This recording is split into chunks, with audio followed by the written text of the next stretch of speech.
I'm at the Ford booth where they're bringing back a little bit of nostalgia for geeks of a certain age. You may remember building one of these. Now, this little block of wood is actually a high-performance race car. It's the Pinewood Derby. The idea is to take your block of wood along with some pins and some wheels and turn it into a high-performance competition vehicle. Now, over the next couple of minutes, I'm going to show you some of the steps that you need to go through in order to build yourself a viable Pinewood Derby car, and maybe I'll win a couple of races.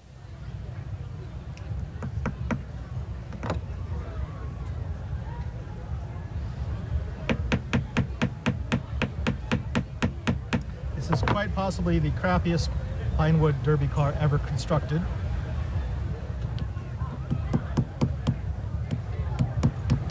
Believe it or not, there's a method for this. I'm not just making that a crooked wheel just cause. This is horrible. Oh my God. I would get thrown out of the Cub Scouts. Now, a lot of the kids are going to be designing their cars with special features. I've included a halo and a giraffe along with a lot of Ford stickers because I think that's going to give me the best chance to win the Derby.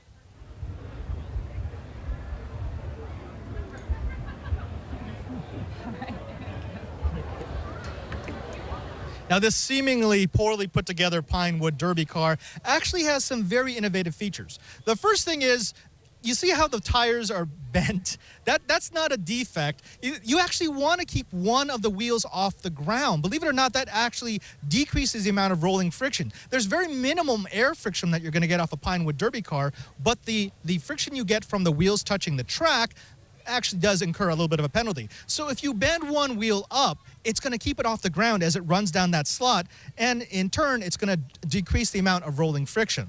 The other thing that you're going to see is the front left wheel is actually slightly cambered inwards. The reason for that is it's going to force the car to ride up against the track, against the slot.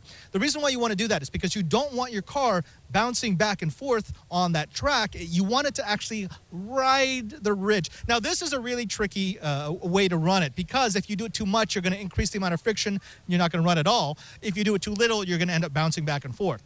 So we're going to take this car and we're going to put it on the track and see if any of my sort of home shop theories work in the Pinewood Derby.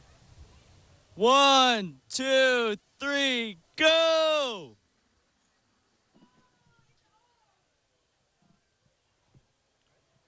On your mark, get set, go! What?